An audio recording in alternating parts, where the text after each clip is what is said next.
नमस्कार दोस्तों, आप सभी का स्वागत है हमारे इस चैनल दिव्य ज्ञान की बात में। अगर आप जीवन में कुछ नया सीखना चाहते हैं तो सब्सक्राइब करें हमारे इस चैनल को। वैदिक पंचांग के अनुसार आश्विन मास के शुक्ल पक्ष की प्रतिपदा तिथि से शारदीय नवरात्रि का शुभारंभ हो जाता है। नवरात्रि पर्व के 9 दिनों में मां दुर्गा के 9 स्वरूपों की उपासना का विधान है। हिंदू धर्म में शारदीय नवरात्रि पर्व का विशेष महत्व है। नवरात्रि पर्व के 9 दिनों में मां भगवती के 9 स्वरूपों की उपासना की जाती है। धार्मिक मान्यताओं के अनुसार शारदीय नवरात्रि में मां दुर्गा की उपासना करने से साधक को सुख, समृद्धि, बल और बुद्धि का आशीर्वाद प्राप्त होता है। बता दें कि इस वर्ष शारदीय नवरात्रि पर्व 15 अक्टूबर से शुरू हो रहा है। ऐसे में अब नवरात्रि पर्व के शुभारंभ में कुछ ही समय शेष है। बता दें कि शास्त्रों में शारदीय नवरात्रि के संबंध में कुछ नियमों का उल्लेख किया गया है, जिनका पालन करने से मां भगवती प्रसन्न होती हैं। ऐसा ही एक नियम है कि नवरात्रि से पहले किन किन चीजों को घर से निकाल देना चाहिए। धार्मिक मान्यताओं के अनुसार घर में खंडित मूर्तियों को रखना अशुभ माना जाता है। इसलिए यदि किसी देवी देवता की खंडित मूर्ति घर में मौजूद है तो नवरात्रि से पहले उन्हें जल में प्रवाहित कर दें। खंडित मूर्तियों को घर में रखने से वास्तु दोष का खतरा भी बढ़ जाता है। शास्त्रों में ये भी बताया गया है कि नवरात्रि के दौरान तामसिक भोजन यानी प्याज, लहसुन इत्यादि का उपयोग नहीं करना चाहिए। इसलिए नवरात्रि में इन चीजों के उपयोग से बचना चाहिए। जो लोग नवरात्रि में 9 दिनों तक उपवास रखने का विचार कर रहे हैं, उन्हें इन चीजों को घर से निकाल देना चाहिए। वास्तुशास्त्र के अनुसार घर में बने बगीचे में सूखा हुआ फूल नहीं रहना चाहिए। ये कई प्रकार की समस्याओं को न्योता देता है। इसलिए नवरात्रि से पहले सूखे हुए फूल या सूखे हुए तुलसी के पौधे को बगीचे से हटा दें। इससे घर परिवार में नकारात्मक ऊर्जा का प्रभाव कम होने लगता है। मान्यता ये भी है कि घर में फटे पुराने कपड़े भी नहीं रहने चाहिए। यदि ऐसा है तो उन्हें नवरात्रि पर्व से पहले किसी जरूरतमंद व्यक्ति को दान कर दें। ऐसा करने से पहले उन फटे कपड़ों की सिलाई जरूर करें और साफ करने के बाद ही दान करें। ऐसा करने से देवी देवता प्रसन्न होते हैं और सुख समृद्धि में बढ़ोतरी होती है। वास्तुशास्त्र के अनुसार घर में लगी बंद घड़ी की तरह व्यक्ति की किस्मत भी रुक जाती है।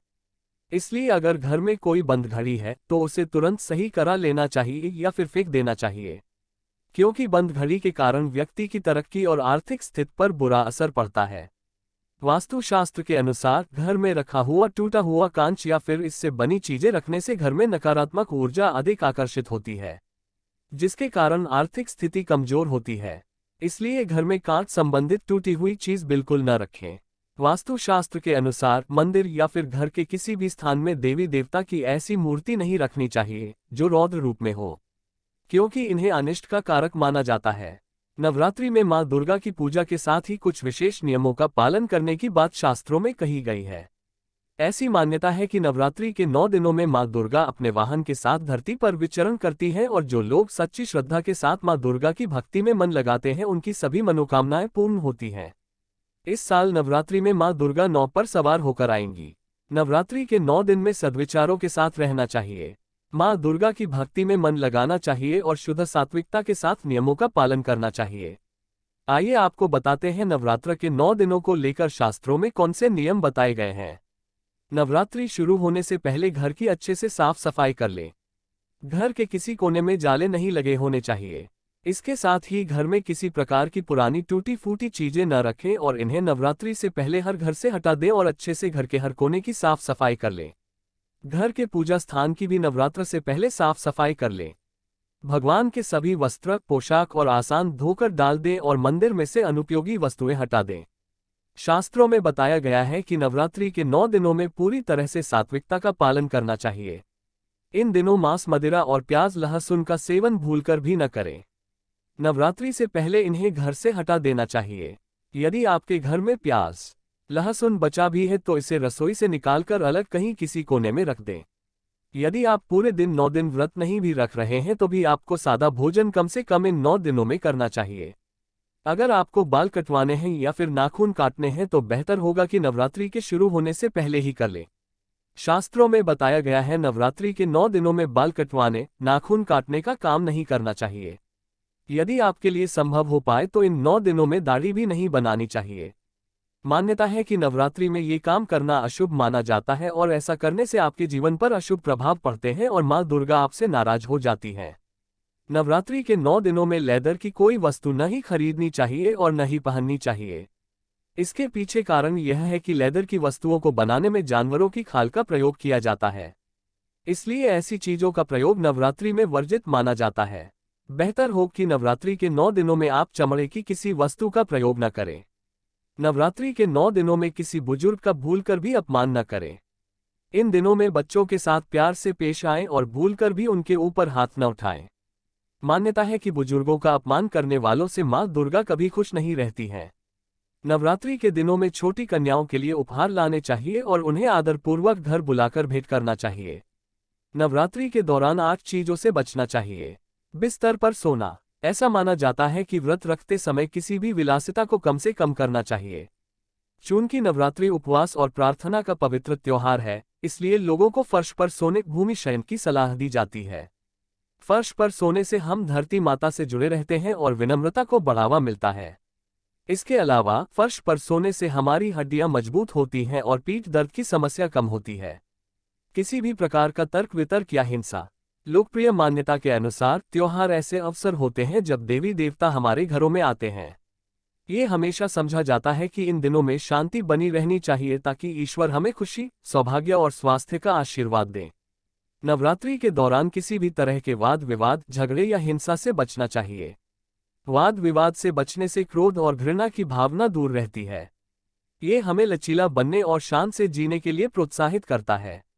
घर खाली छोड़ना। कई लोग पूरे 9 दिनों का व्रत रखकर और अखंड दीप जलाकर नवरात्रि पूजा करते हैं। यदि अखंड ज्योति जलाई गई है तो किसी को घर पर अवश्य रहना चाहिए।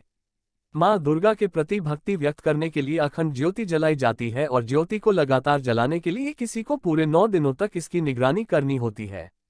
घर में किसी के साथ ज्योति को अकेला छोड़ना देवी का अपमान माना जाता है। अखंड ज्योति बुराई पर अच्छाई की जीत का प्रतीक है। जैसे दीपक जलता है और सबसे अंधेरी जगह को भी रोशन करता है, हमें अपने सबसे बुरे समय में भी कभी उम्मीद नहीं खोनी चाहिए।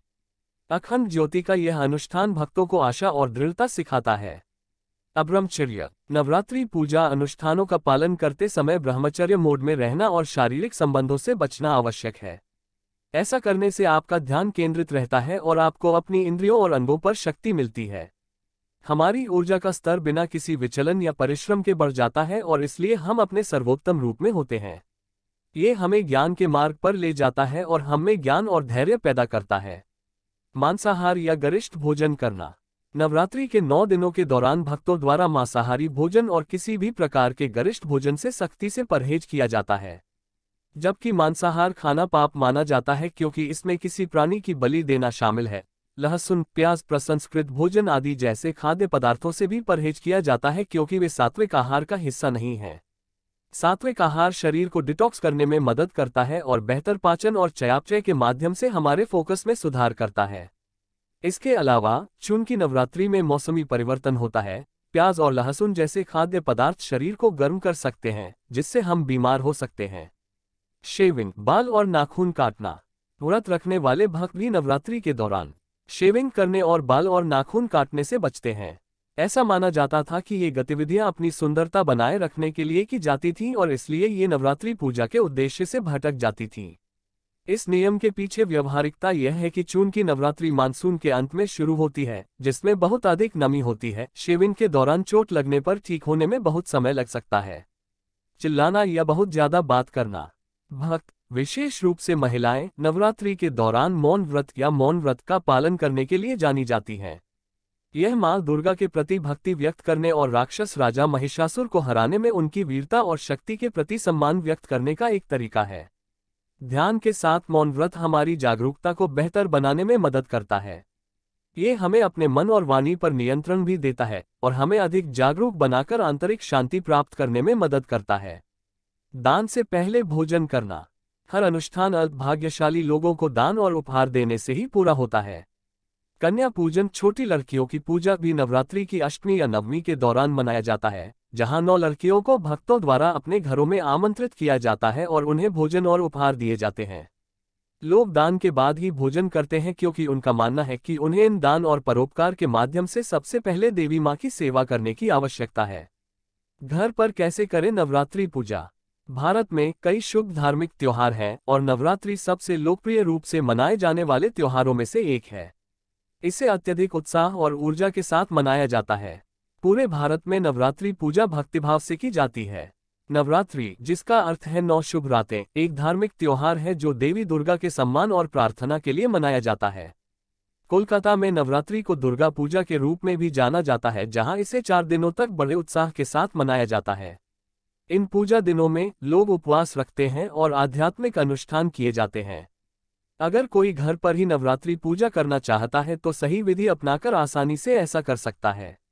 घर पर नवरात्रि पूजा के लिए आवश्यक सभी रीति रिवाजों, अनुष्ठानों और नवरात्रि पूजा सामग्री को जानना आवश्यक है।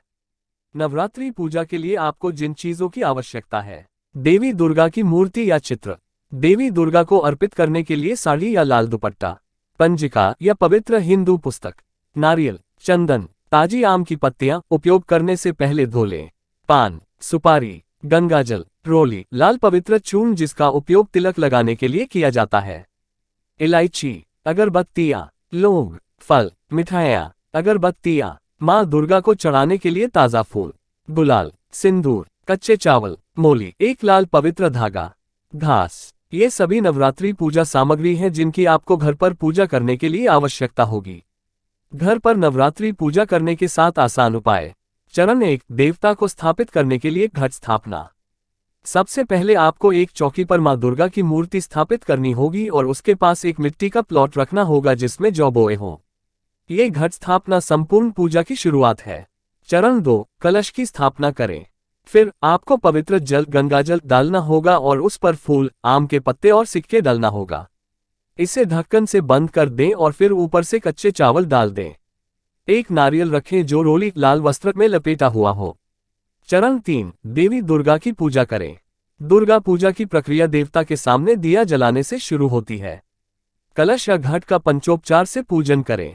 पंचोपचार का अर्थ है भगवान की 5 चीजों से पूजा करना। ये है गंध, पुष्प, दीपक, अगरबत्ती और नैवेद्य। चरण 4, चौकी स्थापना। इस प्रक्रिया में ये सब देवी दुर्गा का आह्वान करने के बारे में है। आपको चौकी पर रोली बिछानी है और उसके चारों ओर मोली बांधनी है। फिर देवी दुर्गा की मूर्ति को ठीक चौकी पर रखें। चरण 5, नवरात्रि पूजा। नवरात्रि पूजा के दौरान प्रार्थना करना और दुर्गा माँ का आह्वान करना शुभ माना जाता है और ऐसा माना जाता है कि माँ दुर्गा आपके घर आती हैं और आपके घर को रोशन करती हैं और आपके परिवार को आशीर्वाद देती हैं। आपको नवरात्रि पूजा के अनुष्ठान को जारी रखने के लिए फूल, भोग, दिया, फल आदि चढ़ाना होगा। चरण 6, आरती। आरती की प्रक्रिया में एक थाली को सभी नवरात्रि सजावट के सामान से सजा लें। एक में थाली और दूसरे में घंटी रखें।